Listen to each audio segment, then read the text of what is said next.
Feliz Año Nuevo, los amo de amor verdadero. Feliz 2025 para everybody in the world.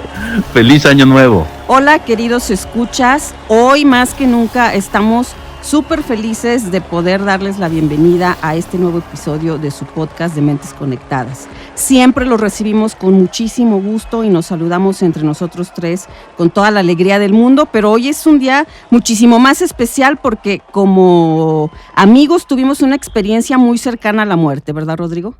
Sí, hola, ¿qué tal a todos? Hola Carla, hola Basti. Un gustazo siempre estar con ustedes. Y sí, tienes toda la razón, sí fue un fin de semana movido. Fíjense que queríamos, después de tanto trabajo que cada quien tiene en sus consultas y demás actividades, además del podcast, que ustedes nos escuchan un ratito, pero es horas de preparación para realizarlo. Y entonces decidimos darnos una escapada a los San Migueles para poder relajarnos y conectar con nosotros mismos y con la naturaleza y con nuestro deseo. Y claro que nos fuimos y Carla en el camino iba justamente invocando a todas las buenas vibras y todas los dioses del Olimpo para que nos conectaran con nuestro más íntimo ser. Y resulta que llegamos al lugar donde íbamos a comer y no teníamos ni media hora, Rodrigo, en ese lugar, ¿no? Muy ensombrerados todos, un look perfecto, ¿no? Hermosos, guapísimos. El look no puede faltar. Sí, no. Y entonces Carla comienza pedimos bebidas y en lo que nos traían las bebidas, Carla comienza a masticar el famosísimo pan. Ajá. Pan previo a la comidita. Ajá. Y entonces pues no sabíamos, con vinagre, sí, muy importante, no sabíamos que no sabía masticar bien, ¿no? Suponíamos que dado su etapa de desarrollo en el que está, ya lo había logrado y resulta que no, y entonces empezó a ahogarse y aquí es donde se acaban las risas porque empezó a ahogarse en serio al grado de que no podía toser, no era como que podía echar aire para adentro o para afuera, ¿verdad, doctor? No. Y entonces, en ese momento, mi mente dijo, un doctor, ojalá hubiera un doctor. Si solo conociéramos uno. Si solo conociéramos un doctor. Y entonces, en ese momento, Rodrigo Herbert se para atrás de ella a hacer la maniobra del Greenwich, o ¿cómo se llama eso? El Heimlich. Así se para a hacer el Hamilton. Y se para a hacer eso, y bueno, para nosotros fueron como horas, fueron realmente casi el minuto, yo creo, en el que sucedió eso, y Rodrigo hizo esa maniobra, y fue cuando Carla puede respirar. No entiendo por qué se quitó la camisa antes de hacerlo. No. ¿Y yo? Sí, tú. Esa parte no es cierta, todo lo demás es cierto. Sí, no, eso no es cierto, pero la verdad es que lo platicamos después cuando pasó la adrenalina y cuando todos volvimos como a nuestro centro emocional, tuvimos que echarnos un cigarrito y demás. Y yo ya no fumaba desde hacía años. Sí, y pues entender que la vida se pudo acabar ahí y que Carla, como quiera, ya no iba a estar, pero nos iba a dejar un trauma bastante grande, Rodrigo.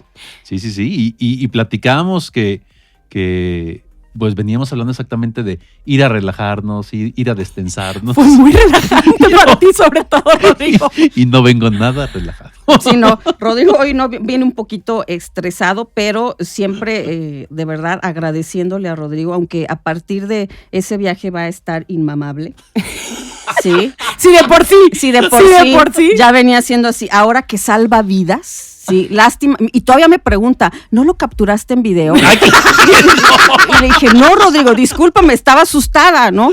Pero gracias porque, pues, literal, le salvaste la vida a Carla y todo ese fin de semana posterior a eso, nos la pasamos increíble con el motivo que traíamos ya de relajarnos, sí, pero además viviendo como un nuevo aire, ¿no? O sea, como dándole un sentido realmente de vida y de energía a ese viaje y estuvo padrísimo.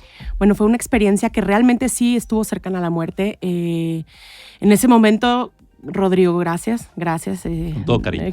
No sé qué hubiera pasado, pero ahorita lo decimos cagado y estamos riendo y todo, pero sí estuvimos cerca de la tragedia y eso me hace a mí pensar que así es la vida, así puede ser un instante y por eso hay que vivirla a tope, a full, a disfrutar, a amar, a amarnos y hoy más que nunca estoy súper agradecida con este proyecto por tenerlos a ustedes y pues vamos a darle.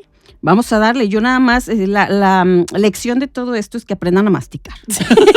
Sí, hay cosas básicas que uno tiene que aprender en la vida y aprendan. Uno pensaría que a los 40 ya se sabe. Que ya se sabe, ¿no? Pero 41. pues Carla obvió esa parte y casi estábamos en la tragedia. Bienvenidos a todos. Antes, Rodrigo Herbert, dinos nuestras redes, ¿dónde nos pueden seguir? Recuerden, estamos en Facebook, en Instagram, en TikTok y ahora en YouTube. Por favor, denle like, me gusta y síganos ahí en esas redes y por ahí los esperamos. Muy bien, y Carla, vamos a hablar de un tema padrísimo. ¿Quieres presentarlo antes de empezar como tal? El tema de hoy es... El tema de hoy es equilibrio y terapias alternativas. Las terapias alternativas en salud mental se refieren a enfoques no convencionales que complementan o se utilizan en lugar de tratamientos tradicionales para abordar diversas condiciones de salud mental. Es fundamental que sean utilizadas bajo la supervisión de un profesional de la salud mental calificado y no deben reemplazar los tratamientos convencionales sin la supervisión de un profesional de la salud mental. Dementes conectadas. 3 personalidades distintas desmitifican la salud mental. Carla Vilet, Rodrigo Herbert y Basti Santoyo se quedan contigo hoy en Dementes conectadas. Vamos a empezar con el tema de meditación. Primero quiero compartir que para empezar, la meditación es una parte importante en mi vida. Yo me he hecho meditadora desde hace un par de años y para mí ha hecho un cambio bien significativo en mi manera de vivir mi día a día. Suelo meditar todos los días o casi todos los días, si así el tiempo me lo permite, pero me ha permitido tener un cambio significativo a un antes y un después cuando meditaba y cuando no. La meditación, pues es esta práctica mental y corporal que va dirigida a un estado de relajación y de plena concentración. Es un ejercicio que va dirigido directamente al sistema nervioso autónomo, va a aumentar el sistema nervioso parasimpático y va a reducir. ¿Qué significa eso? El sistema nervioso simpático es el que te pone en alerta, el que te pone al tiro, el que te pone listo para el fight or flight, y el sistema nervioso parasimpático es el que te da tranquilidad, que devuelve a los órganos a su estado natural. Y bueno, el hecho de hacer meditación te incide directamente en este sistema nervioso parasimpático.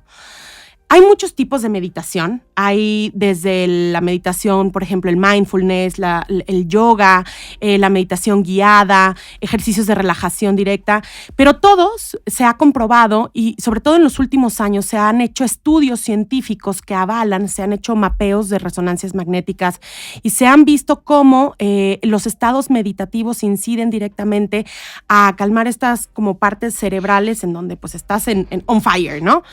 De hecho, se han hecho estudios padrísimos en monjes budistas que se les ha hecho la resonancia antes, durante y después del ejercicio de meditación y se ha notado que están en otro nivel los monjes budistas, ¿no? O sea, a nivel contemplativo y de autoobservación están en otro nivel. Vamos a mencionar algunos de los beneficios de la meditación. Está comprobadísimo, por lo tanto, por todos estos estudios científicos. O sea, no es como que el mundo según Carla, ¿no? O sea, esto ya está avalado, esto ya está comprobado, esto es ciencia. La meditación se ha basado ya en ciencia, aunque hace miles de años, evidentemente no. Pero sí es algo que se ha hecho desde hace miles de años y ha funcionado. Al día de hoy lo podemos corroborar y comprobar con la ciencia. Está comprobado que disminuye el estrés, reduce síntomas de ansiedad, de depresión, también ayuda muchísimo al dolor crónico, mejora el insomnio, incrementa la atención, en general mejora la creatividad, ayuda muchísimo a la paciencia, también tiene incidencia en la neuroplasticidad cerebral y mejora la conexión entre los lóbulos temporales y parietales.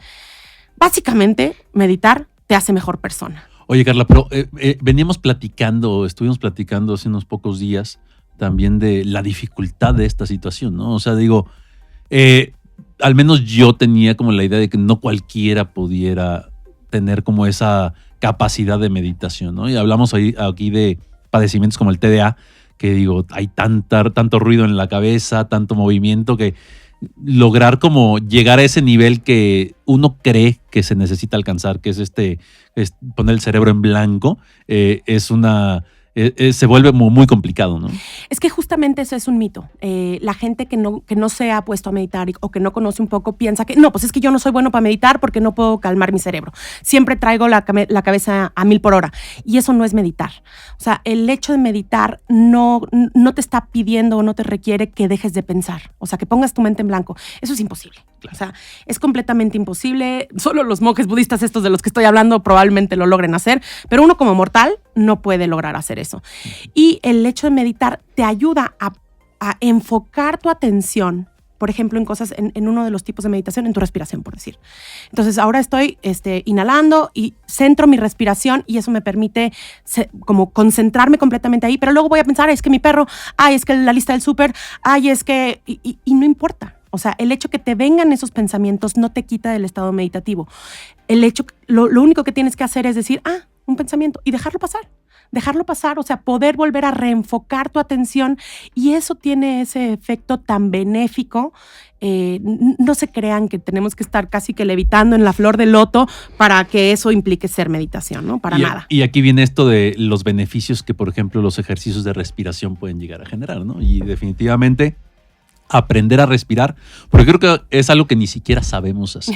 Nuestras respiraciones siempre son muy superficiales. Eso me quedó entendido el fin de Por eso semana me reí, pasado, por eso me que no reí. sabemos ni respirar y que tiene su complicación, ¿no? Sí. Nuestras respiraciones son respiraciones muy superficiales, ¿no? ¿Por qué? Porque así vivimos, siempre es el... Y en realidad, para que exista una buena oxigenación, se tiene que respirar en 3 tiempos, ¿no? La parte de la vía aérea superior, torácica, abdominal. Y después de regreso. La expiración viene abdominal, torácica y superior. Y esto va a ayudar muchísimo a regular el intercambio gaseoso entre oxígeno y dióxido de carbono, siendo el dióxido de carbono uno de los ansiolíticos naturales más buenos que existen, ¿no? Y entonces este intercambio gaseoso ayuda muchísimo a bajar los niveles de ansiedad, ¿no? Te quita la ansiedad por completo, el poder respirar profundamente. Esta respiración de la que hablas es la respiración diafragmática. Tratar de llevar el aire lo más abajo posible y eso te permite llenar como toda la capacidad pulmonar. Yo de verdad lo voy a defender a capa y espada porque me considero mejor persona desde que medito. O sea, hace una diferencia abismal. Pero creo que aquí estamos todos de acuerdo en que la meditación funciona. Va a haber un momento donde yo voy a empezar a cantar una canción que es lucharán de 2 a 3 caídas y sin límite de tiempo, ahorita que hablamos de otro tipo de terapias alternativas. No, pero en esta no, Esta no. En esta yo sí creo que la meditación funciona porque es un medio para poder concentrarnos en nosotros mismos. Y qué mejor que la respiración como inicio de percibirnos físicamente y de ahí pasar a los pensamientos. O sea, sí creo que la meditación funciona, sin embargo, creo que no es la solución a prácticamente nada de lo que nos sucede. Funciona, sirve, tiene que estar acompañada de toda una serie de pensamientos. Pero si yo me agarro a meditar en marihuanada, no. Pues no, o sea, creo que tienes que tener otra serie de trabajo emocional para poder hacer esto. Incluso los monjes tibetanos o los monjes budistas no es lo único que hacen. No. Eso es parte de toda una filosofía y toda una fundamentación para poder estar siempre en contacto con ellos mismos sin que las circunstancias externas los abrumen o los impacten. Fíjate que esto que dices de estar en contacto con ellos mismos, justo de eso se trata. La meditación te permite estar en el presente. Luego coloquialmente se conoce que la depresión ese es exceso de pasado y la ansiedad es ese exceso de futuro.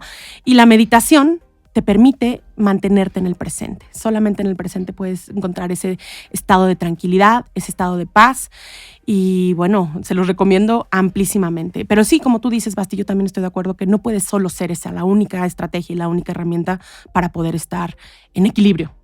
Y estamos de acuerdo los tres en que pues las terapias alternativas son eso, ¿no? Una alternativa al tratamiento que estamos ya llevando, que va a ser como algo que va a sumar.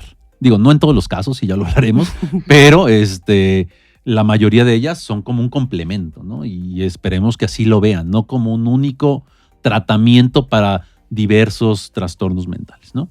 Que el objetivo final sería esta parte de poder lograr la autogestión, que también la autogestión se consigue no nada más con este tema de meditación, sino evidentemente un proceso terapéutico pues finalmente te lleva a poder autogestionarte para poder tener esta autoconciencia y poder ser dueño de ti, ¿no? Okay. Bueno, para pasar al siguiente, o la siguiente terapia o método alternativo para ayudar a la mejoría de sintomatología o a tener una mejor calidad de vida, creo que es otra cosa que podemos utilizar, que vamos a estar de acuerdo los tres, que funciona y que de hecho es necesario para tener una calidad de vida en todos los niveles adecuados, que es el ejercicio, ¿no? El ejercicio, bueno, sabemos que es muy bueno para casi toda la gente, independientemente del estado de salud o independientemente de las propiedades o de las capacidades físicas que tenemos, ¿no? Sabemos que ser inactivo trae riesgos, ¿no? Y estos riesgos con frecuencia se relacionan a muchas enfermedades físicas, a enfermedades crónicas. Y de hecho, con frecuencia, no es la edad la que afecta la capacidad de las personas mayores, sino es la falta de actividad física, ¿no? ¿Por qué? Porque sabemos que para las personas mayores el moverse y el hacer ejercicio va a conservar y mejorar la fuerza, va a disminuir la energía, a mejorar la energía disminuyendo la fatiga y también a mejorar el equilibrio reduciendo el riesgo de caída, situación que va a mantener una buena calidad de vida en este tipo de pacientes. Además, obviamente, del control y prevención de enfermedades como diabetes, como hipertensión, problemas cardíacos. Hay algunos tipos de cáncer que se ven beneficiados con la realización del ejercicio, como por ejemplo el cáncer de mama o el cáncer de colon. Obviamente mejorías en el sueño, igual que la meditación hay una mejoría en el estrés, disminución de ansiedad, obviamente mantener también un peso saludable, manteniendo también una mejoría en el estado de ánimo y en la función cognitiva, ¿no? Se define la actividad física como cualquier movimiento corporal producido que genera o resulta en un gasto de energía. Pero ojo, la Organización Mundial de la Salud sugiere un mínimo de 150 minutos a la semana de actividad aeróbica moderada. Se han hecho estudios donde comparan a personas que hacen menos de 150 minutos, que si lo ven, o sea, en realidad no es mucho, son 3 veces al día 50 minutos por 3 veces a la semana. 3 veces a la semana, perdón. Ay, Rodrigo, aplácate. Eso es mucho. 3 veces a la semana, 50 minutos por ocasión. O sea, no es tanto, ¿no? Obviamente, mientras mayor esté la cantidad, más beneficios vamos a tener. Pero se relaciona este tipo de actividad y ese tipo de tiempo a una mejoría tanto física como mental. Y de hecho, regreso a lo que iba a comentar, hay estudios que comparan a las personas que hacen menos de 150 minutos semanales con aquellas que no hacen nada y la diferencia no es tan alta. O sea que si haces poquito, es como si no hicieras nada, básicamente. Que a veces se dice mucho esa parte de decir, oye, pues es que mejor que hagas poquito que no hagas nada. ¿Quién sabe qué tan cierto sea esa parte, no? Obviamente, definitivamente cada edad va a requerir diferentes cantidades y diferentes intensidades de ejercicio. Que ahí donde se dice es mejor poquito a que no hagas nada, es como un inicio para poder desarrollar un hábito. Claro. O sea, empiezas con ciertos mínimos indispensables y después vas aumentando para que logres la cantidad deseada con los efectos óptimos, ¿no? Que según los expertos, existen 3 etapas en la vida en donde tienes que ajustar tiempos y rutinas de ejercicio. Que, por ejemplo, una es en la infancia, entre los 5 a los 7 años, se recomienda 60 minutos diarios de actividad física moderada. Es un chorro. Es mucho, pero bueno, los niños lo hacen, ¿no? Porque todo el día están de arriba para abajo y eso es actividad física, el moverse. Claro, el jugar nada más. Jugar, o sea, no estamos hablando de que hagan deporte. Exactamente. Entre los 18 y los 64 es cuando hablamos de esta parte de los mínimos 150 minutos semanales. Todavía tengo chance, ¿verdad? De aplicarme. Muy bien, vale. Y después de los 64 es similar al anterior, pero se recomienda que sean sesiones de 10 minutos. O sea, obviamente no hacer un ejercicio tan intenso, cuidar obviamente cuestiones de articulaciones y de lesiones y hacer pequeñas sesiones de 10 minutos de actividad moderada, ¿no? Y recuerden también, en adultos mayores es recomendable una actividad anaeróbica, o sea, cargo de peso, o sea, ir al gimnasio para poder mantener, ya lo habíamos platicado en otro de los episodios, mantener una buena masa muscular y evitar así lesiones y fatigas y heridas, ¿no? Bueno, es importante saber que el ejercicio es la acción que más impacto tiene en el cerebro. habiendo una estimulación de muchos neurotransmisores, como serotonina, como dopamina, como noradrenalina y las llamadas endorfinas, ¿no? Mejorando también la capacidad de la corteza prefrontal. Una sesión de solamente 50 minutos de intensidad media mejora de manera significativa la atención.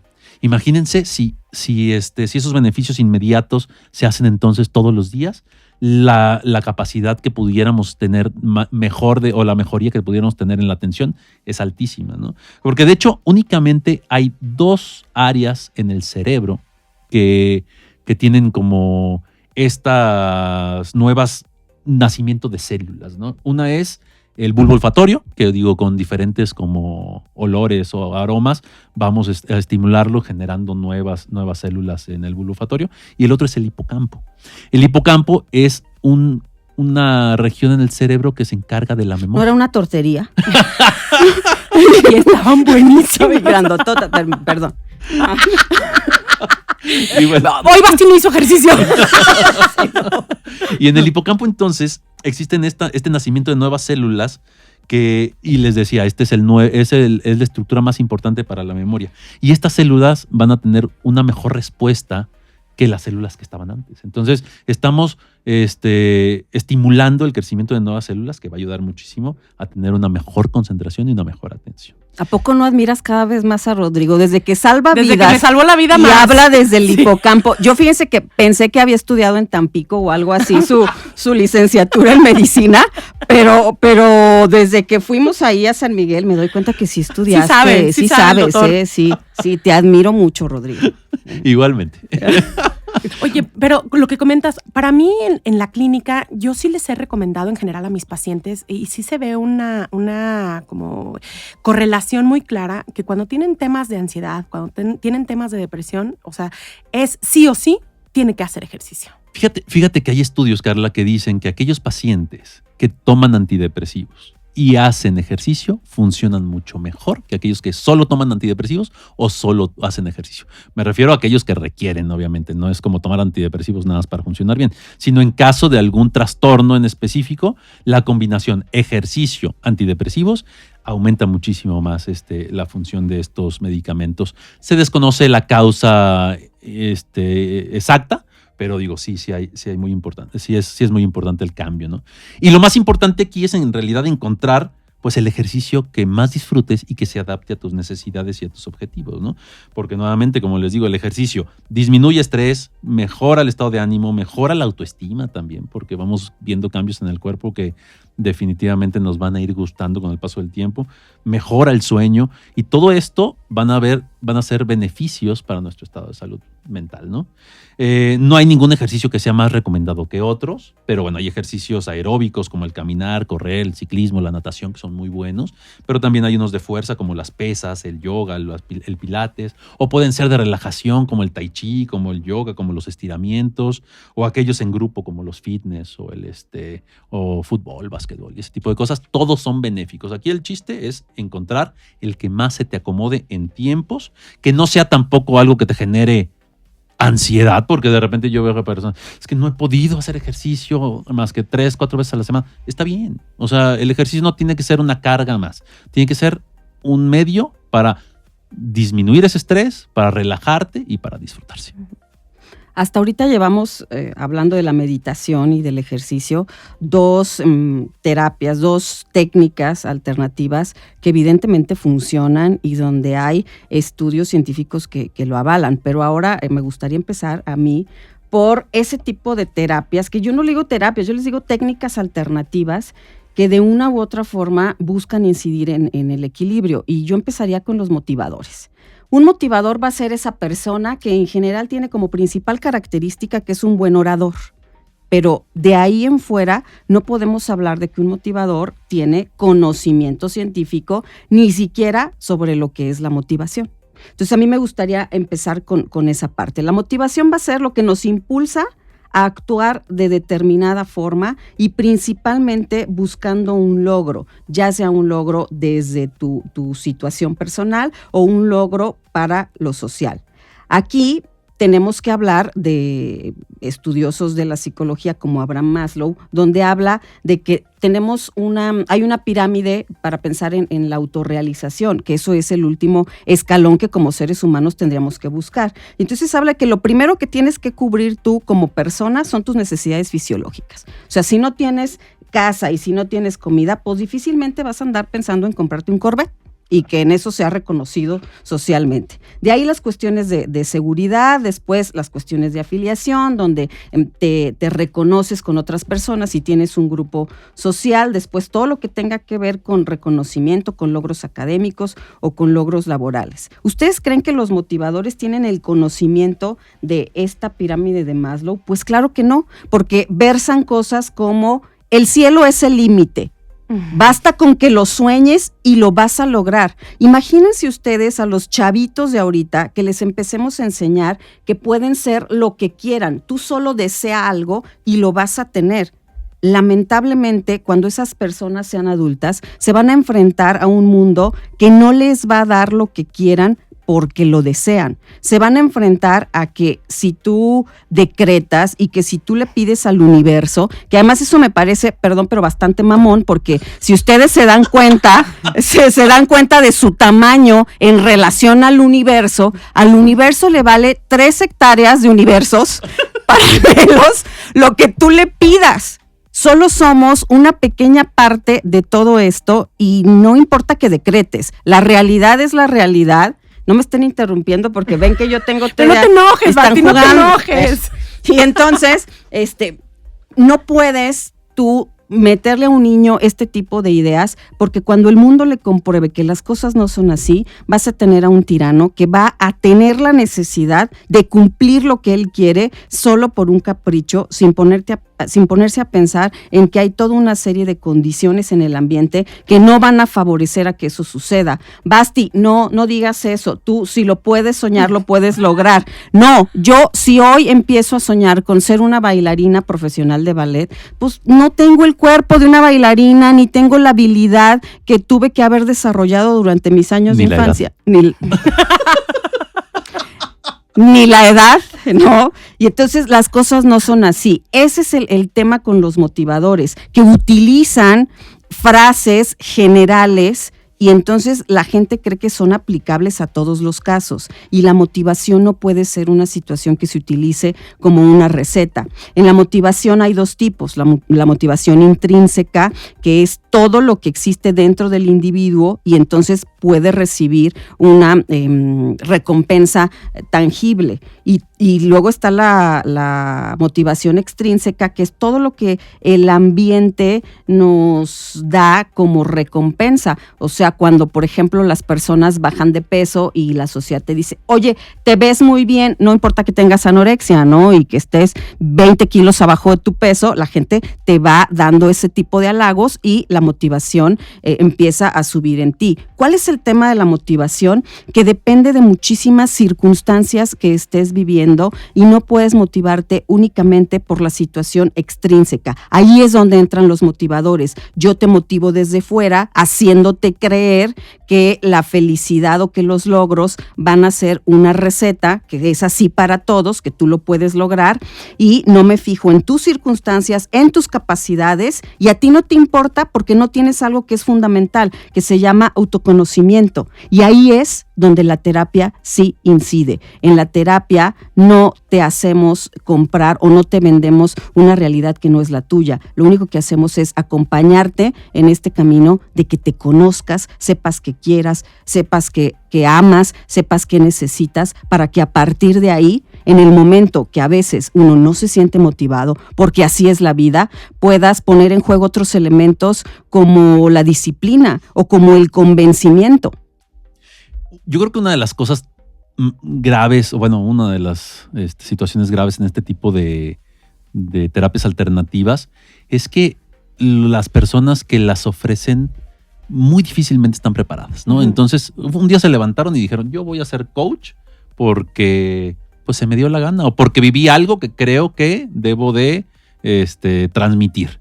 Es como que hablábamos en algún otro episodio de duelo, hablábamos de estas personas tanatólogas que no tienen una preparación en psicología o en tanatología como tal, y que únicamente porque viven alguna pérdida, y tal vez cursaron bien el duelo, quién sabe, tienen la capacidad para guiarte en un duelo. O aquellos alcohólicos que por haber sido alcohólicos ya pueden ser terapeutas de otros alcohólicos, pues porque yo pude, entonces pues todos pueden, ¿no?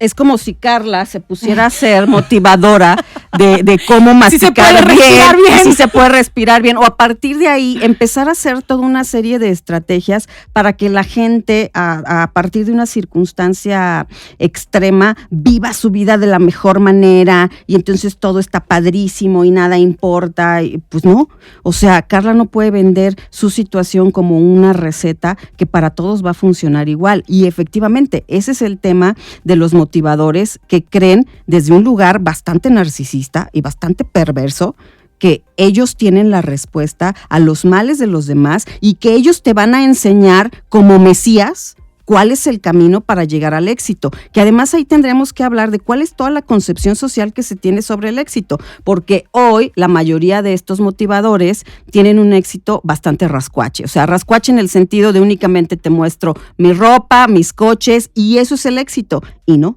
Estamos muy alejados de pensar o de creer como especialistas de la salud mental que eso es el éxito. El mayor éxito es estar en paz contigo, pleno con todos y cada uno de los contextos que te desarrollan. ¿Y cuántos casos no hemos visto en redes sociales donde estos charlatanes cobran dineral por sus cursos o por sus retiros y al final te das cuenta pues que en realidad no tienen una preparación, en realidad no tienen un éxito como tal porque, a ver, no digo, si el éxito es el dinero, o sea, en realidad el dinero que están obteniendo es el que sacan de engañar a la gente, no tanto que tengan alcances en otro tipo de cosas, ¿no? Sí, y además está fundamentado en este pensamiento mágico, ¿no? Uh-huh. Este pensamiento mágico, como tú decías, Basti, de si lo quiero, lo deseo, lo voy a manifestar y lo voy a tener. No, o sea, la vida no es así, la vida no funciona, eso lo pensaría un niño de 5 años, ¿no? Claro. Y la bronca es que tenemos adultos de la edad que ustedes quieran que utilizan estas técnicas, estos métodos como única fuente de bienestar emocional. Y ahí está el problema, están cultivando este pensamiento mágico donde pues no avanza, ¿no? Y luego se preguntan por qué no están mejor. Claro. Y además luego eso causa bastante culpa, porque cuando vas a uno de estos retiros o de estos, luego venden como cursos, ¿no? Para que tú logres hacer un cambio radical en tu vida. Y si de alguna forma no lo logras, porque es bastante complejo hacerlo, es tu culpa. Algo no estás haciendo bien. No estás manifestando bien. No estás manifestando bien y decretando al universo al que no le importas absolutamente nada. Y viene esta culpa de decir, no soy suficientemente bueno, debería de estar feliz, debería de cumplir estos estándares porque tengo prácticamente todo como me lo han vendido para poder estar bien, y la plenitud no se alcanza de esa forma. Lamentablemente hoy en la sociedad en la que estamos, la inmediatez vende excelentemente bien y nosotros estamos dispuestos a comprar humo, lamentablemente. Bueno, vamos al Wim Hof. El método Wim Hof. Aquí Basti se me va a venir a la yugular, ya la veo venir, respetable público. Sí, vamos a pelear. Ya agarró el sartén. Bueno, déjenme les platico un poquito. Wim Hof es el nombre del creador del método. Él es un holandés que ha ganado récord Guinness porque ha hecho como conductas que parecen superhumanas, ¿no? Ha podido ir al Monte Everest, lo ha recorrido en shorts, en chanclas, y eso lo hizo acreedor a tener el récord Guinness. Shorts de marca y chanclas de marca. No es así, se ve más hippie que de marca. También ha corrido maratones descalzo. O sea, sí se ha visto que él tiene un control muy por encima de lo normal de su cuerpo, de su respiración y de las capacidades que los terrenales y los mortales manejamos. Él se le conoce como el Iceman. Ha estado con cámaras enfrente, estando más de 1 hora sumergido en agua con hielo y su temperatura corporal no baja. Bueno, este señor toda la vida ha estado como haciendo inmersiones a a estar en el frío, pero creó un método que se le denomina precisamente el método Wim Hof, en donde tiene el objetivo de este método, pues es reconectar contigo, con la naturaleza y poder alcanzar y desarrollar un control sobre tu cuerpo y sobre tu mente.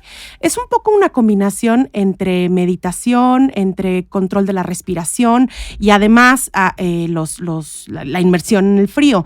Justamente su método tiene 3 pilares principales y justamente es, 1, la respiración. Lo que tienes que hacer, este tipo de respiración, es que, bueno, van a ser 2, 3 o 4 rondas de 30 respiraciones profundas rápidas. Después vas a contener, o sea, la última respiración que hagas, sacas el aire todo y mantienes ahí el no volver a inspirar, y luego nuevamente tomas una respiración y vuelves a empezar el ciclo.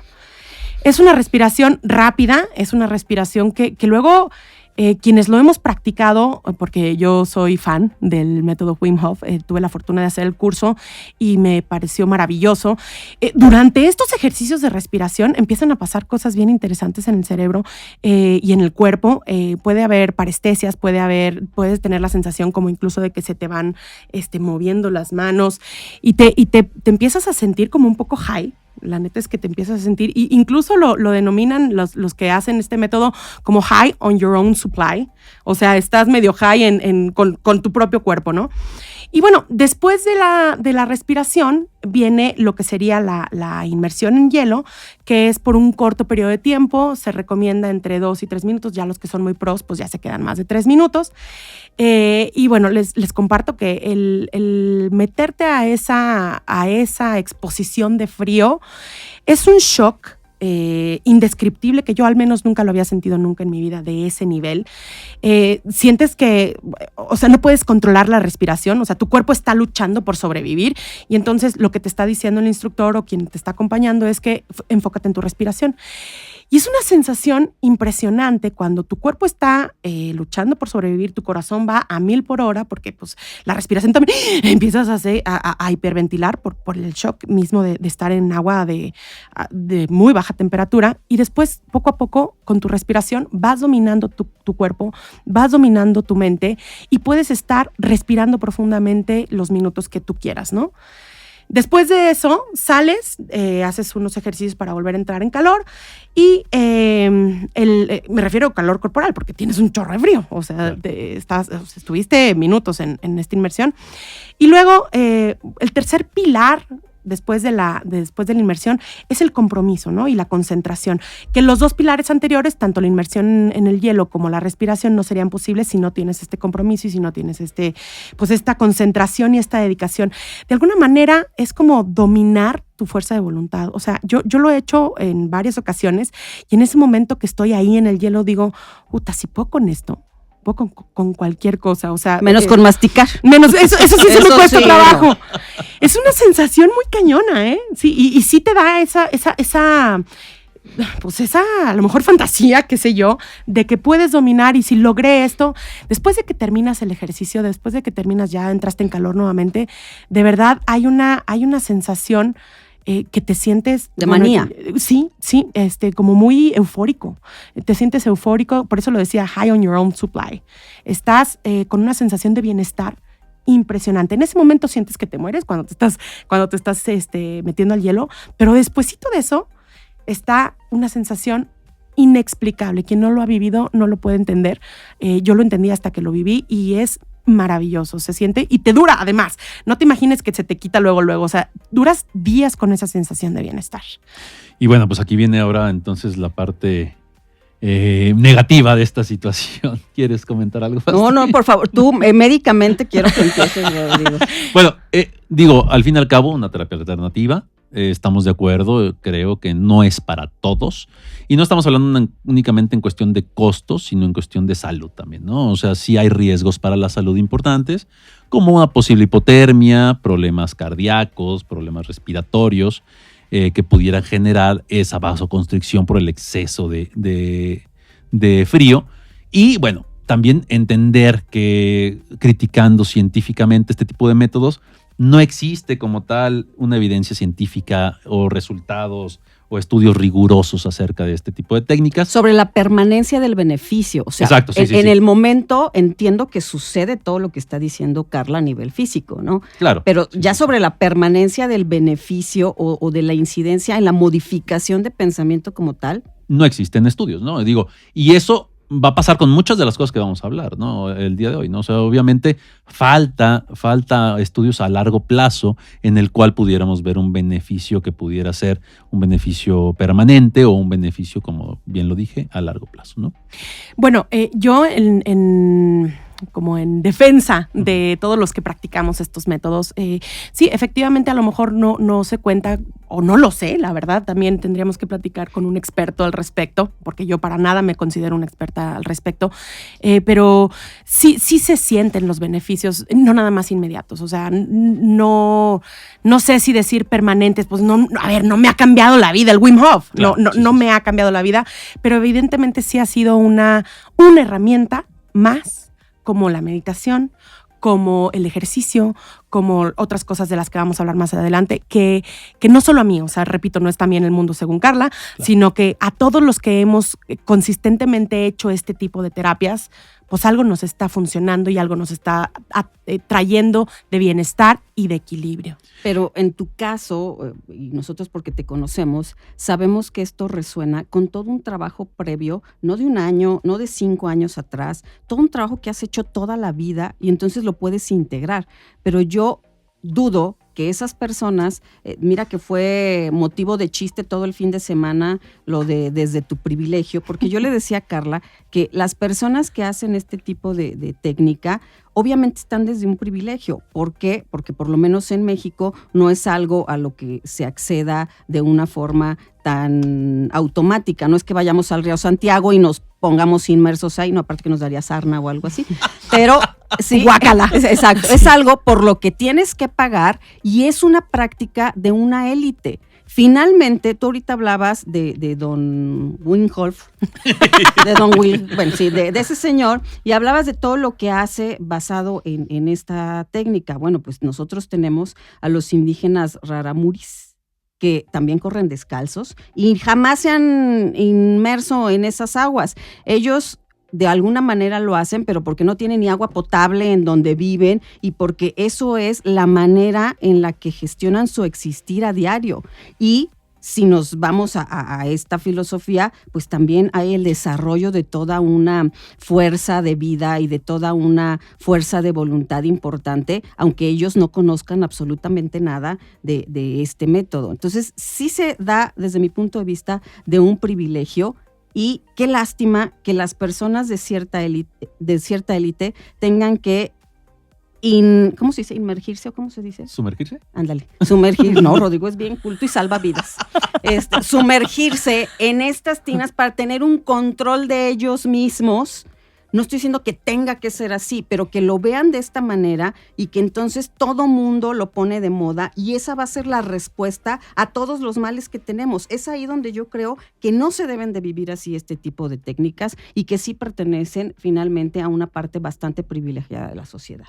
Y bueno, y también cuidado, ¿no? O sea, digo, médicamente sí debería de haber como un seguimiento importante antes de tomar este tipo de decisiones, Sí, ¿no? sí hay. O sea, sí hay contraindicaciones. O sea, sí se dice gente que tiene problemática con la presión arterial, por ejemplo, embarazadas, por supuesto que no, afecciones cardiovasculares. Todos estos pacientes son exclusiones. O sea, si tú tienes este tipo de problemática, o sea, sí está cuidado. No es como que... y por eso la importancia de hacerlo con un instructor certificado. Claro. Porque también luego se puede nada más como dar sin esta instrucción y puede haber más riesgos. O sea, el chiste está en hacerlo bien, hacerlo porque están formados finalmente en estos instructores, ¿no? Claro. Bueno, cambiando de terapia o de este proceso, las drogas. Las drogas, digo... Destruyen. Las drogas y el uso de sustancias psicoactivas buscando una mejoría del estado mental, ¿no? Sale aquí primero que nada la ayahuasca, ¿no? Es una de las sustancias que están ahorita también de moda, que para aquellas personas que buscan modificar su vida y vivir nuevas experiencias. Pero primero que nada, ¿qué es la ayahuasca? Es una bebida psicoactiva que es tradicionalmente utilizada por pueblos indígenas de la Amazonia y su principal componente es la dimetiltriptamina. Esta se combina con inhibidores de la monoaminoxidasa que están presentes en una planta que se llama Banisteriopsis capi. El IMAO o el inhibidor de la monoaminoxidasa es un tipo de antidepresivo, o sea, funciona sobre serotonina, ¿no? En estudios recientes sabemos que ha habido un creciente interés en la investigación de sustancias psicodélicas en diversas condiciones de salud mental, y algunos usuarios sí reportan experiencias profundas y transformadoras, ¿no? Teniendo efectos positivos, pero estas experiencias nuevamente son muy subjetivas y varían entre los individuos. Y aquí es donde entra nuevamente todo esto que hemos venido platicando, que no todo es para todos, ¿no? Porque también puede generar riesgos, ¿no? Existen riesgos como problemas de reacciones adversas o malestares psicológicos, crisis de ansiedad o hasta crisis psicóticas, porque al fin y al cabo son sustancias psicoactivas, ¿no? Existen al menos en el mundo de la psiquiatría, y me imagino que también en la psicología, diferentes puntos de vista acerca del uso de este tipo de sustancias. Definitivamente sí se han empezado a utilizar algunas sustancias buscando una mejoría en ciertos trastornos, pero no hay que perder de vista el estatus tanto legal como ético del uso de este tipo de terapias, ¿no? Las sustancias psicodélicas y la marihuana han sido entonces objeto de creciente interés. Y entre las sustancias psicodélicas incluimos lo que es los compuestos como la psilocibina, que está también muy de moda ahorita, la mescalina, el LSD, que todas actúan sobre receptores serotoninérgicos que están buscándole un potencial terapéutico. Por ejemplo, sí hemos visto que en depresiones y en ansiedades la psilocibina ha buscado o ha logrado demostrar ser eficaz en disminuir en depresión resistente los síntomas, y también ayuda a mejorar ansiedad en enfermos terminales. En terapia, por ejemplo, en tratamiento de trastorno por estrés postraumático, por ejemplo, sabemos que hay una terapia asistida con MDMA, que es el llamado éxtasis, y ha demostrado también efectos prometedores en disminuir efectos del trauma. ¿Sabemos dónde lo venden? ¿Cómo le hago para conseguir? La cuestión es esa, la cuestión es que, recuerden, son tratamientos o terapias que están en estudio.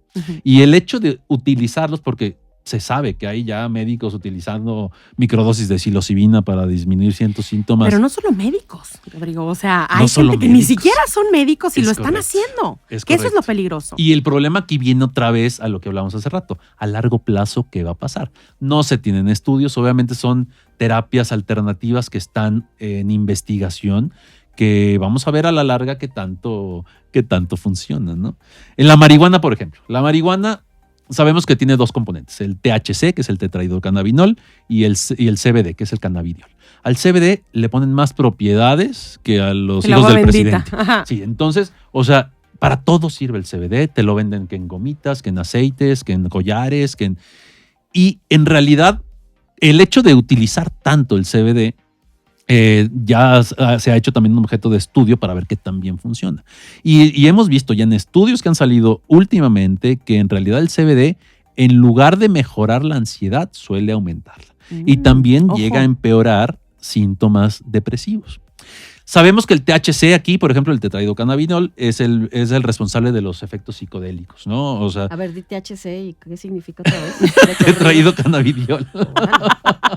Tres tristes tigres. Para tirimícuaro, sí. Y el THC, en algunos pacientes, sobre todo, sabemos que la marihuana a veces se divide dependiendo del tipo de planta en índica o en sativa, ¿no? La sativa es la que te relaja, la índica es la que te duerme un poquito, ¿no? Pero en algunas personas que utilizan este tipo de sustancias dicen que mejora la ansiedad, los hace sentir más tranquilos, pero en realidad el THC aumenta la ansiedad en general, ¿no? Y es nuevamente, no para todos sirve igual, ¿no? Para depresión se han encontrado con el uso de marihuana resultados mixtos, en el trastorno por estrés postraumático resultados limitados, y en resumen, tanto las sustancias psicodélicas como la marihuana son sí un campo significativo de estudio, pero falta mucha investigación y definitivamente hay que hacerlo con precaución. Quisiera como agregar a esto una nueva planta que, si bien no es una sustancia psicodélica o psicoactiva, está ahorita muy de moda, que es la ashwagandha, ¿no? La ashwagandha, bueno, ya. Pensé que ibas a decir el sapo. El sapo. No, el sapo venía involucrado en el resto de las sustancias psicodélicas, ¿no? Que bueno, que la ashwagandha se habla, es una planta herbácea, ¿no? Que es el ginseng indio. Es conocido como el ginseng indio, que ha funcionado mucho en la medicina ayurvédica porque tiene un supuesto valor terapéutico. Se le atribuyen beneficios como la reducción de estrés, la mejoría del sueño, mejora energía, mejora el sistema inmunológico, antiinflamatorio, bueno, ya sabes, Todo hace. Todo, ¿no? Es una maravilla. ¿Dónde compro ashwagandha? En todos lados, ¿eh? O sea, en tés, pastillas, todo tiene ashwagandha ya. Y definitivamente los efectos secundarios son efectos secundarios muy frecuentes, como la náusea, el dolor de cabeza, la diarrea.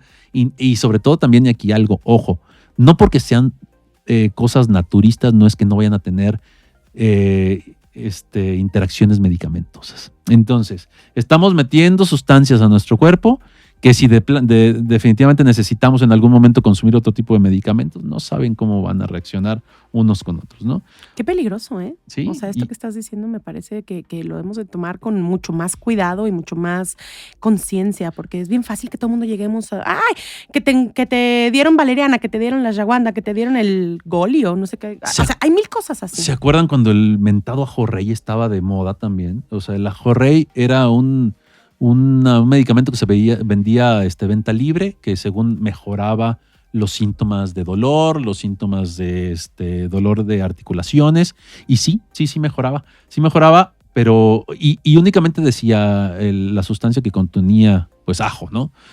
Pues, pero dices, a ver, ¿cuántos años con ajo necesitas para poder resolver ese tipo de cosas?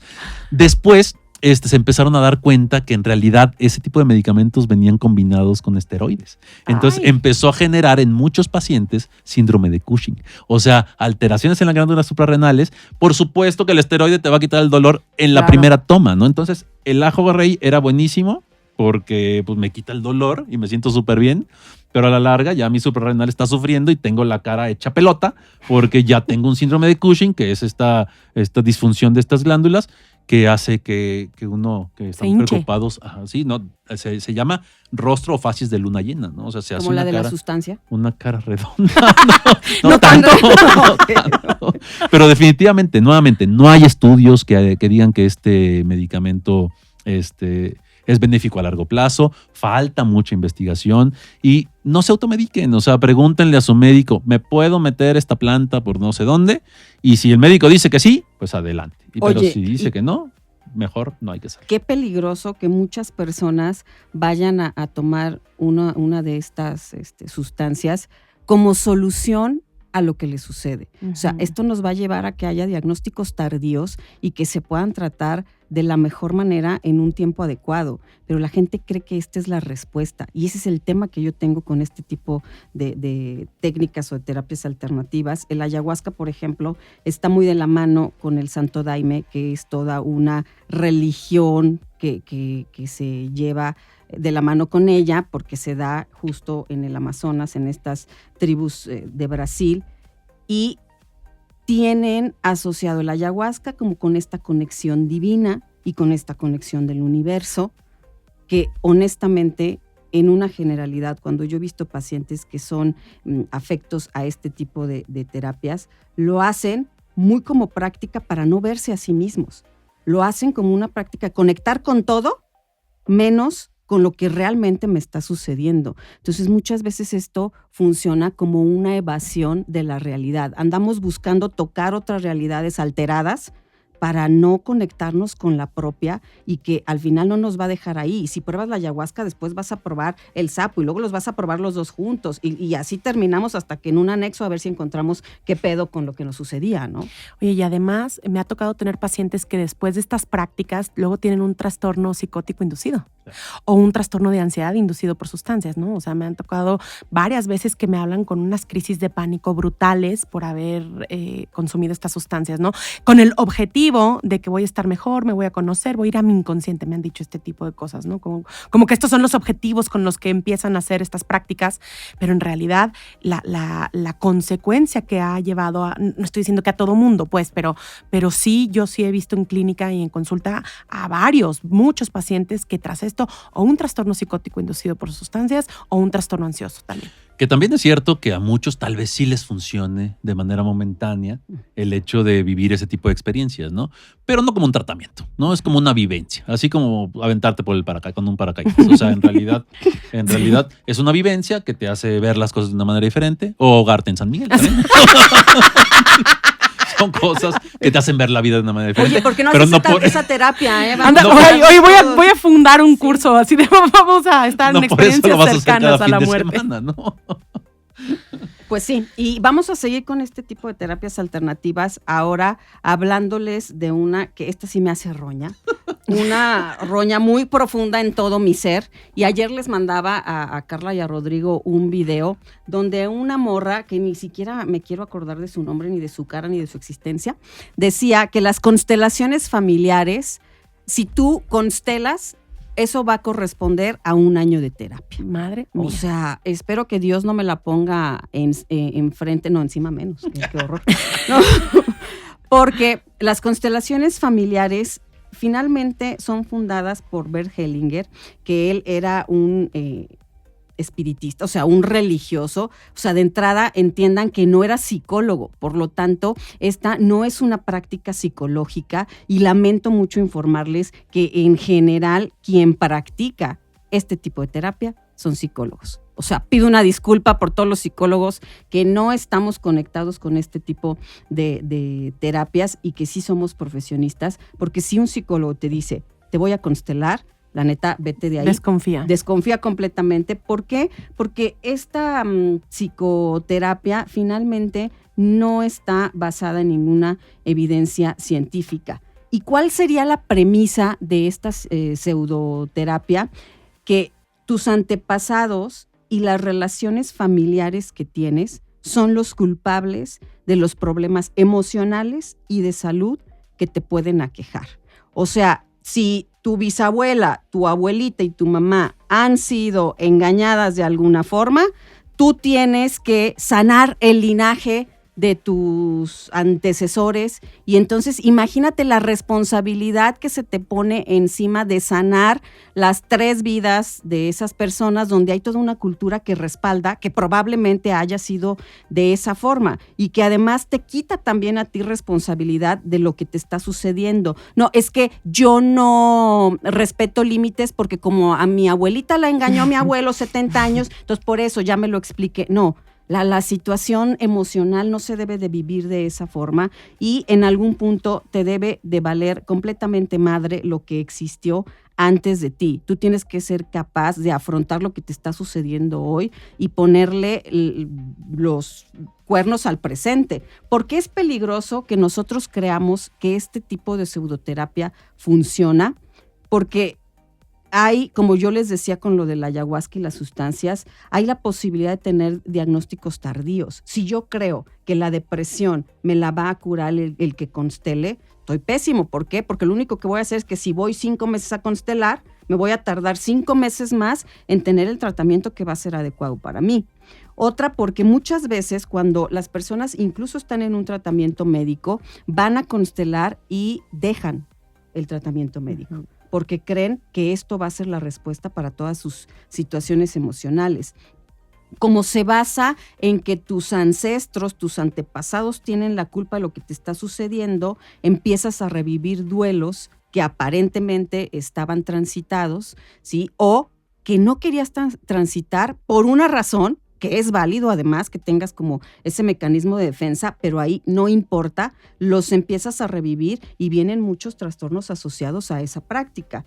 Y otra es el descontrol emocional que vas a tener. Si ya suficiente tenemos con entender que somos un ser individual y que tenemos que lidiar con nuestras situaciones, más lidiar con el presente, un contexto social, y todavía lidiar con lo que le sucedió a mi tatarabuelita, eso está del nabo, eso es mucho peso para un ser humano y descontrola emocionalmente. Ustedes, quienes no conocen este tipo de pseudoterapia, se pueden estar preguntando qué es, cómo se hace. El rollo de esto es que mediante representaciones y juegos de rol, que tú pones, o sea, es un grupo de personas y está un facilitador o una facilitadora que te dicen, a ver, de este grupo de 5 personas, escoge quién va a ser tu mamá. Entonces yo escojo a una morra, o puede ser incluso también un güey, ¿no? Escojo a una persona que va a representar a mi mamá, escojo a alguien que va a representar a mi hermano, a mi papá. Entonces, a partir de eso y de movimientos que se van a hacer, pues se llama constelar, porque se trata de orden, de ordenar la situación familiar a partir de esa representación mediante personas que yo ni siquiera conozco, pero que estamos en trance, estamos en un estado alterado de conciencia y tenemos la fe en que esa representación nos va a decir algo y a partir de ahí empiezo a sentir cosas y empiezo a experimentar. ¿Qué pasa con eso? Que al final no hay un cierre, no hay una interpretación y no hay una conclusión. Y las conclusiones que pueden haber por medio de los facilitadores son extremadamente generales. Es como cuando vas a que te lean la mano y dices, tú tienes un conflicto que no has podido resolver. Pues a huevo, todos tenemos ese tipo de conflictos y a veces no los podemos resolver, ¿no? Entonces se trabaja con generalidades y tú vas asumiendo ese tipo de cosas por una cuestión de sugestión. Hay quien dice, es que eso funciona. No, no funciona. Sucede que hay algo en todo este tipo de terapias alternativas que se llama efecto placebo. ¿Y cuál es el efecto placebo? El mismo que tiene algo que se llama religión, que es tener la fe en que lo que voy a hacer y en que lo que voy a vivir en ese lugar me va a funcionar y va a tener un cambio en mí. ¿Ya me están viendo feo aquí? Sí, no, es que ya estás enojada. Espérate, Martí, espérate. No, soy apasionada, no me enojo. Oye, pero la realidad es que sí, esto también está rayando en este mundo mágico, en esto de esoterismo. Hablaste de leer la mano, pues es que está al mismo nivel. O sea, las constelaciones, pero la bronca es que se están haciendo por gente que se supondría que sabe. Uh-huh. O sea, y si son los psicólogos los que están haciendo las constelaciones familiares, qué oso. Perdón, pero qué oso. Sí. No tiene suficiente ciencia, no tiene, ni siquiera hay estudios que se están haciendo, porque eso no va a pasar. Nadie haría un estudio al respecto, exacto, ¿no? O sea, a diferencia de la psilocibina, a diferencia de algunos, de lo que decías hace rato, ¿no? Las constelaciones familiares raya en lo esotérico, raya en ir a leer la lectura de tarot, raya en todo esto que es, pues, de un mundo mágico, fantaseado. Ojo, si tú quieres resolver algo, hazlo con los profesionales de la salud mental. ¿No? Y deja a tus abuelitos en paz. ¿Ellos qué culpa tienen de las pendejadas que tú estás haciendo? Que aparte no hay con todo el contexto, porque muchas veces ni los conociste y muchas veces ni siquiera están presentes ya, que no tienes el contexto de por qué vivieron lo que vivieron. Entonces no puedes tú resolver algo que ni siquiera sabes cómo pasó, ¿no? Ni cargarlo. Además, Menos, o sea, las vivencias que tuvieron tus ancestros, déjalas en el pasado. Si hay que ir al pasado para alguna cosa, solo es para explicarnos algunas situaciones, pero siempre para avanzar. Y explorar el pasado. O sea, el pasado a un nivel terapéutico es lo que necesitamos explorar para poder dominar nuestro presente. O sea, tú no vas a ser dueño de tu presente si no has entendido de dónde vienes, por qué aprendiste a amar así, por qué te relacionas de la manera en que te relacionas. Eso es la ciencia de la psicología y de la psicoterapia, ¿no? No hierbitas de San Juan y no pseudociencias. Tengan cuidado. Sí, definitivamente, ¿no? En relación a otro tipo como de terapias que se ha venido desvirtuando con el paso del tiempo, son el llamado cuarto y quinto paso, ¿no? El cuarto y quinto paso, bueno, sabemos que viene de esta asociación que se llama Alcohólicos Anónimos, que es una asociación internacional de ayuda para el tratamiento de alcoholismo, mediante el uso de los 12 pasos. Hasta ahí todo bien, ¿no? O sea, sí funciona, o sea, hay un componente espiritual, hay un componente de acompañamiento, que es algo que sí ayuda. Sin embargo, los grupos tradicionales se han ido transformando. Y entonces decidieron que del 1 al 3 me vale madre y después del 6 en adelante también. Entonces vamos a únicamente utilizar el cuarto y el quinto. ¿Qué es el cuarto paso? Se establece que sin miedo hicimos un inventario moral de nosotros mismos. Y el quinto paso es admitimos ante Dios, ante nosotros mismos y ante otro ser humano la naturaleza exacta de nuestros defectos. Entonces aquí lo que hay que hacer es escribir y decirle a los demás qué ha pasado con nosotros o quiénes somos, ¿no? El problema es que esta experiencia, le vamos a decir entre comillas, se hace en lugares, suelen hacerse en haciendas, en lugares fuera de la ciudad, donde se le acepta la presencia de cualquier persona, ¿no? Ujú. O sea, ya no solo son alcohólicos, ya pueden ser neuróticos, ya pueden ser adictos al celular, ya pueden ser familiares de enfermos, adictos. Y entonces, pues quieren como sumergir en la experiencia a todo tipo de persona. Y el hecho de hacer de todo se parece muchísimo a no hacer nada, ¿no? Ujú. Entonces, aquí la cuestión es que no atienden antecedentes médicos importantes de los que ingresan a esta cinta. Una de las indicaciones que se da es suspender medicaciones. Hijo, eso está Este, fatal. Horrible. Para vivir bien la experiencia. Y no estamos hablando únicamente de medicaciones psiquiátricas, ¿no? También medicaciones de otro tipo. Qué peligro, ¿eh? Qué peligro, porque no sabemos exactamente por qué está tomando el medicamento, porque no hay una evaluación médica previa, ¿no? No le dicen para empezar a la gente a qué va, ¿no? O sea, se dan en sitios, como ya les decía, poco transitados, donde se les quitan los celulares, entonces no tienen ni siquiera, que se dicen, no estás a fuerza, pero a ver, pues no te vas a salir a caminar en En medio de la nada. en medio de la nada, exactamente. Pero además, eso sí, firman un documento en el cual se exoneran de responsabilidades. Pues sí, pues güeyes no son, ¿no? Y buscan experiencias catárticas presionando a la gente a llevarlo a este tipo como de catarsis, ¿no? No es algo profesional y no es recomendable, pero bueno, si a ti te sirvió, felicidades, pero definitivamente no es algo que es para todos, ¿no? Y eso es como un pequeñito resumen de todas las terapias que hemos hablado, ¿no? No es para todos todo, ¿no? O sea, pueden servir como un complemento a tratamientos psicológicos, médicos, psiquiátricos, pero definitivamente como único tratamiento, como único. Se queda muy corto. Mucho. Y puede ser peligroso en muchos casos. Iatrogénico. ¿no? Ujú. Sí, definitivamente. Que es el mismo caso de los coaches. Es todo un tema, ¿no? El tema coach ahorita actualmente está cada vez más de moda. Empezó más o menos en los 90s, lleva más o menos 30 años desde que se fundó la International Coach Federation en el 95. Qué bonito hablas inglés. Interlingua. Y bueno, se entiende el coaching como este proceso de acompañamiento reflexivo y creativo de un profesional para conseguir objetivos específicos. Inspira a maximizar su potencial personal y profesional de manera no directiva. A mí me da un poquito de roña el término. Creo que se ha prostituido bastante el término de coach y se le ha confundido con que el coach puede ser en vez de terapia, de un proceso terapéutico, y es aquí donde mucha gente busca la ayuda hacia quien cree que puede ayudarle y en realidad, está complicado y es peligroso. ¿Cuáles son las diferencias entre el coach y un proceso psicoterapéutico, no? Primero que nada, el coach dice, bueno, pues que acompaña a cumplir metas personales con motivación y con desarrollo personal. Va un poco de la mano con lo que tú hablabas hace rato de los motivadores. A diferencia del coach, bueno, la psicoterapia evidentemente primero se tiene que hacer un diagnóstico, evidentemente, ¿no? Y se tiene que hacer no solo un diagnóstico, sino también un tratamiento de problemática de salud mental, a diferencia del coach. Entonces, fíjate qué peligro, que tú tienes una depresión y vas con un coach. Y el coach te puede decir que sí puede ayudarte.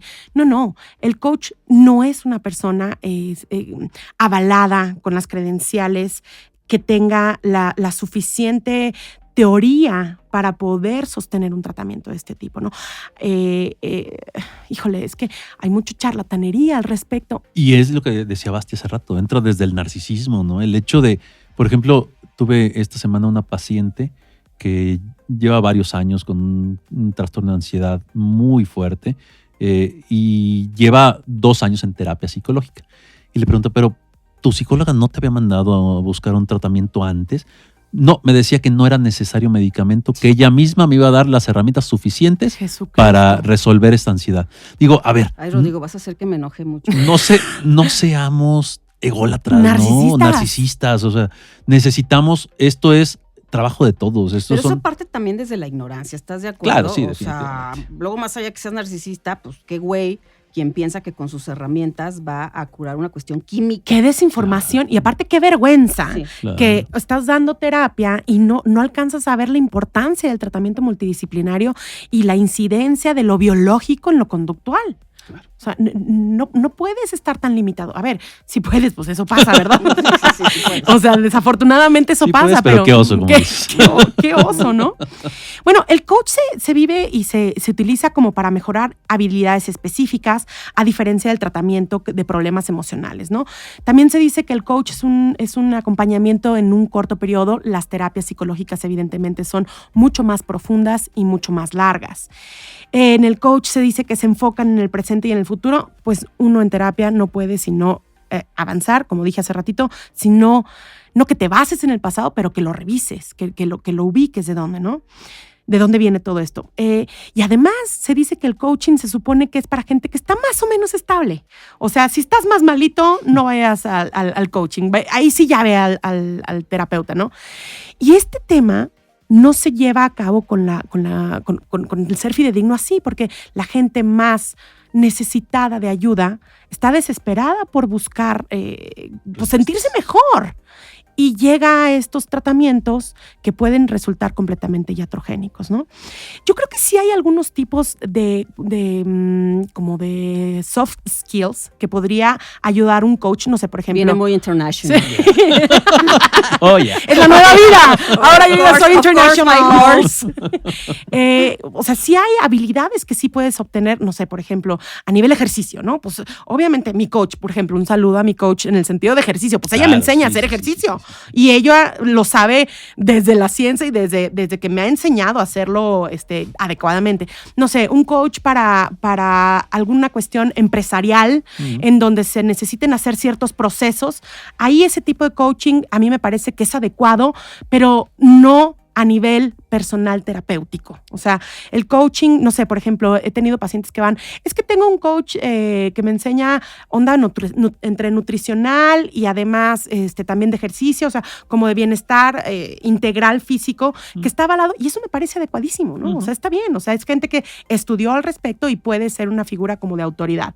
Pero si tú no eres psicólogo, si no estudiaste 5 años de la conducta humana, de los procesos psicológicos básicos, si no sabes cómo se constituye el ser humano en su nivel de desarrollo a lo largo de todos los años de su vida, pues no puedes ponerte esa cachucha y decir, yo te voy a ayudar a resolver tus problemas. Tengan mucho cuidado. El coach sirve para estos casos en específico, pero no a nivel, no sé, un coach, por ejemplo, que te ayuda a cuestiones mercadológicas, ¿no? O sea, oye, quiero que me ayudes a crecer mi negocio. Pues órale, mira, mercadológicamente vamos a hacer estas estrategias muy en específico, pero no a nivel trastorno mental, no a nivel relaciones, no a nivel, o sea, eso requiere que alguien sepa a conciencia, que alguien tenga la información y la ciencia para avalarlo, ¿no? Que además yo también creo que, como en otro tipo de terapias alternativas, tiene que ver con la gente y sus privilegios. Ya me imagino yo en Chiapas que los indígenas zapatistas estén buscando coach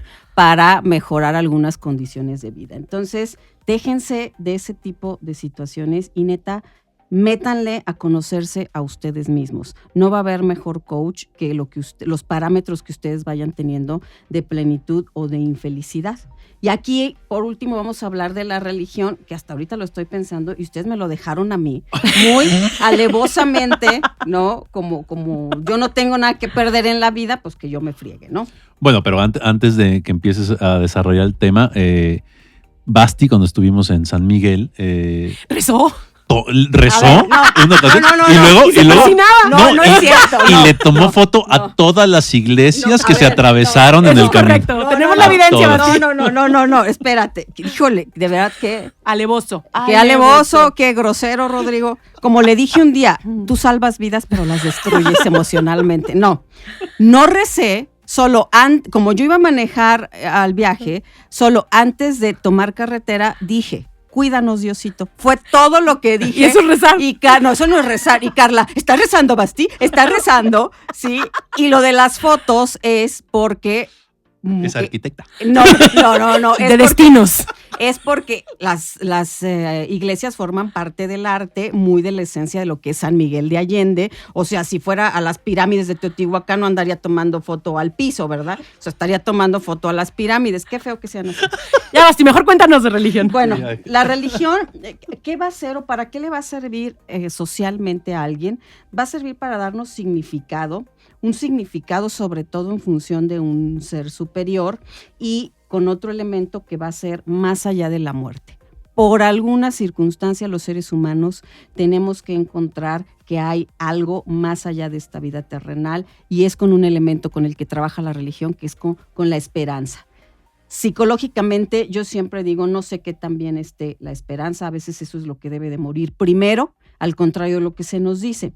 Si nosotros nos vamos a una cuestión psicoanalítica, bueno, Freud tiene una historia hermosa sobre cómo él en algún momento de su vida de niño, claro, ejercido por alguien más, sí iba a misas, sí tenía toda esta práctica de religión, pero con el paso del tiempo y cuando desarrolla toda su teoría, bueno, pues nos damos cuenta que la religión sirve como un medio de cohesión social y como un medio de control, como un medio muy superyoico para poder tener ciertas situaciones del ser humano reprimidas.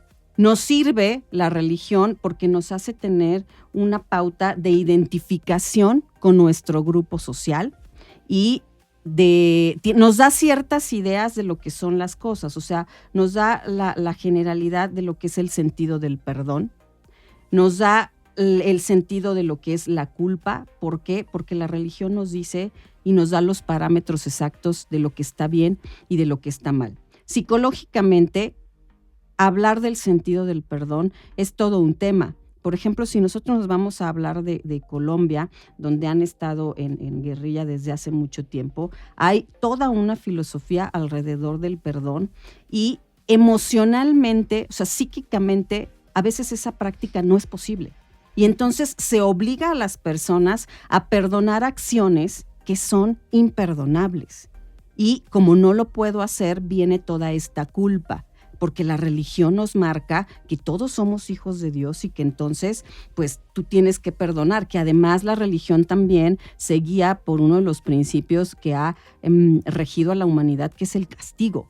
O sea, generalmente, si no vas a misa, no te va a ir bien en toda la semana. Pues que este no es un Dios de amor, no es un Dios chingón, que ama a todos y que los ama incondicionalmente. Pues luego parece que la gente no lo interpreta así, pero el sentido del perdón muchas veces está malentendido y la mayoría de las veces emocionalmente no es posible. Y emocionalmente yo les digo a mis pacientes, está bien no perdonar. Hay cosas que no se perdonan y que además esa es la tramitación de algunos conflictos emocionales, el decir te ubico en un lugar de no perdón, lo cual no está asociado al odio.